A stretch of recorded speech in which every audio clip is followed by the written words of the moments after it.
அம்மன் படத்தை பிடித்திருந்தால் இந்த வீடியோவை லைக் செய்து கொள்ளவும். சேலையில் தெறிக்கவிடும் அழகில் அம்மன் பட சிறுமி குழந்தை கணவன் இப்போ எப்படி இருக்காங்க தெரியுமா? வாங்க வீடியோவை முழுமையாக காண்கலாம். அம்மன் படத்தில் நடித்த சிறுமியின் தற்போது புகைப்படம் ஒன்று சமூக வலைதளத்தில் பெரும் வைரலாகி வருகிறது. பொதுவாக சாமி படங்களுக்கு எப்போதும் மக்கள் மத்தியில் மாபெரும் நல்ல வரவேற்பு இருப்பது என்பது சொல்லப்படுகிறது. மற்ற படங்களை விட இதுபோன்ற படங்களுக்கு நல்ல ரீச் இருக்கிறது. சாமி படங்களை பார்க்க வந்த ரசிகர்கள் படத்தில் வரும் பாடல்களை கேட்டு அந்த இடத்திலேயே சாமியாடிய அனுபவம் உண்டு. மேலும் அந்த வகையில் 90s காலப்பகுதியில் ஹிட் படங்கள் என்றால் அது அம்மன் படம்தான். இதில் ரம்யா கிருஷ்ணன் நன்றாக நடித்திருப்பார். இந்த நிலையில் அம்மன் படத்தில் ரம்யா கிருஷ்ணனின் அம்மன் கதாபாத்திரமும் குழந்தை அம்மனாக சிறுமியொருவர் வருவார். அவரை இன்றும் யாரும் மறந்திருக்க மாட்டார்கள்.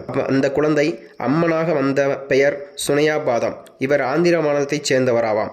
அம்மன் படத்தை தொடர்ந்து குழந்தை நட்சத்திரமாக 25 படங்களுக்கு மேல் இவர் நடித்திருக்கிறார். மேலும் சுனையா பாதம் கடந்த 1996ஆம் ஆண்டிற்கு பிறகு சினிமா பக்கம் அவரை காணவில்லை. தற்போது திருமணம் செய்து கொண்டு குடும்பத்துடன் செட்டில் ஆகிவிட்டாராம். இதனைத் தொடர்ந்து சமந்தா, ஓ பேபி, அஜித்தின் வலிமை உள்ளிட்ட படங்களிலும் நடித்துள்ளார் என்பதும் சொல்லப்படுகிறது. மேலும் சுனையா பாதம் இப்பொழுது அவருடைய குடும்பத்துடன் இருக்கும் புகைப்படமானது இன்று சமூக வலைதளங்களில் வைரலாகி வருகிறது.